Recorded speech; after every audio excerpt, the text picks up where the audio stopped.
So I got about 10 minutes left, and the guy's just waiting for the bus out there, and he's talking to somebody on the phone. So, anyways, I hope you can still hear me. Yeah, I just got a message from him. Apparently, he wants to beat me up again, so which is normal when he gets like this. This episode's been going on now for about 3 days, so yeah, ever since Monday. It is now Wednesday. Um, So yeah, we were at his mother's, and like I said, over winter I kind of lived in there, and then just different things with her, with him, with the whole situation. I don't like it. Anyway, she moved to a new place, so uh, when she moved, I moved in with them again, basically. But to me, it was never permanent. I always kept most of my things in my vehicle, and.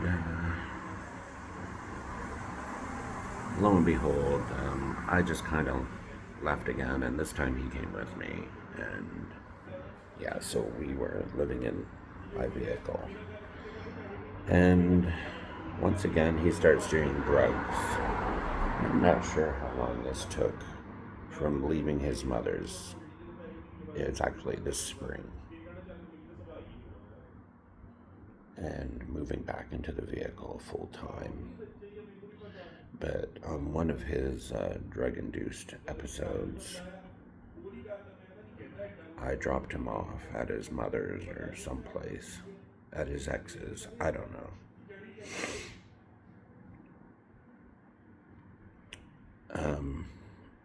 And we had had a big fight previous to that. Because the last time I actually left his mother's, which I'm leaving out a big part of the story here, so I better fill you in on this. The last time I left his mother's, I actually had to call the cops on him because he came out and started kicking my vehicle and damaged it and wouldn't let me get my things that I had in the house. So I called the cops. He got arrested, and he had a bunch of court dates. And some of them actually go back to his mother calling the cops on him and having him arrested for stealing her vehicle while he was high. So, yeah, it's like a soap opera. But trust me, living in a soap opera is not as fun as watching a soap opera. Again, I'm a gay man. So, after I called the cops on him and all this stuff, and then we got back together and da-da-da, because he needed help. He still needs help. Because he is a good person.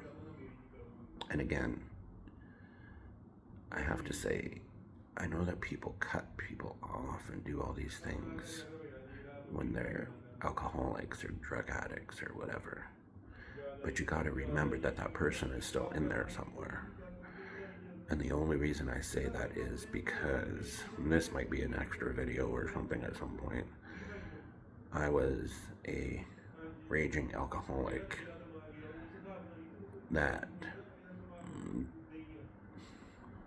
took a lot of pills and ruined a previous relationship. So, yeah. So, after the arrest and everything, things actually did get a lot better. And we went to court and did some things and that, and then it happened. He fell again. So, and after that point, it's like a regular every 2 weeks thing. But on that time when he fell, he was in the position of getting a vehicle from his uncle. Well, his mother was getting it for him so he could get a job. And when he fell that time, I stayed away for quite a long time, like a week. I didn't contact him at all. And it was a very nice week, very quiet.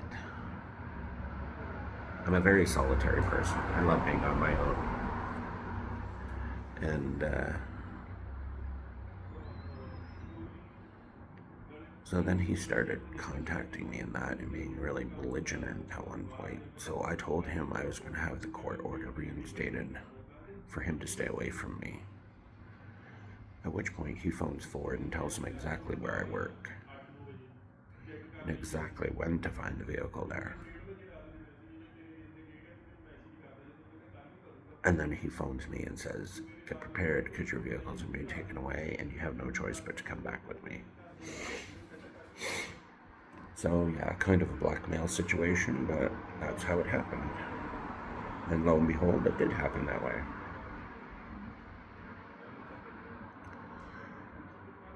So I lost my vehicle now. At work, which nobody knows this is how I live. So I'm emptying out all my stuff onto the grass, waiting for him to show up in this vehicle that his mother got him. And it was a big old Trailblazer, by the way. So we move all my stuff into there, and we're living in this vehicle now, quite nicely. And then he decides he wants to get a new van, and his mother is going to help him do that again because his Trailblazer is kind of shoddy. The wiring's going in it, the gauges don't really work, and there's more dust in it than in the Sahara, so because it sat on the res for 2 years and didn't do a thing except collect dirt. So, long story short, we got a new van, really clean, bed, everything is built into it now.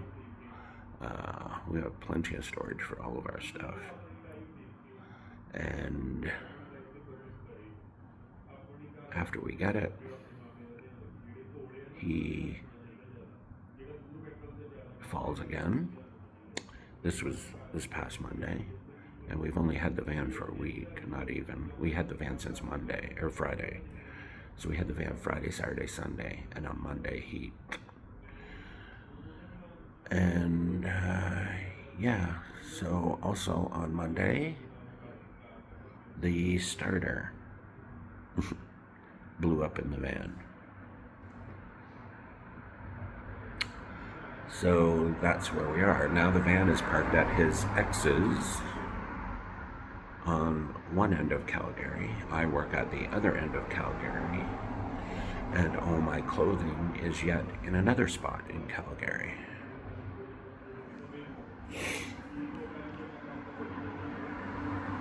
So these past few days have been the trial. And I can tell you right now, I came very close to ending it. Extremely close. To the point I had the stuff in my system, and I wasn't sure I would wake up the next day. And that night I sat at the hospital. And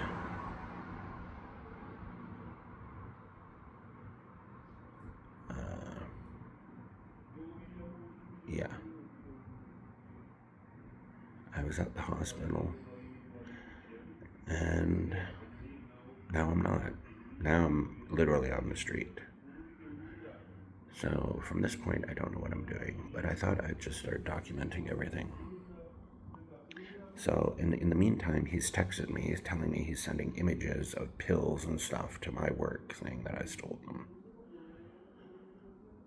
So here we go.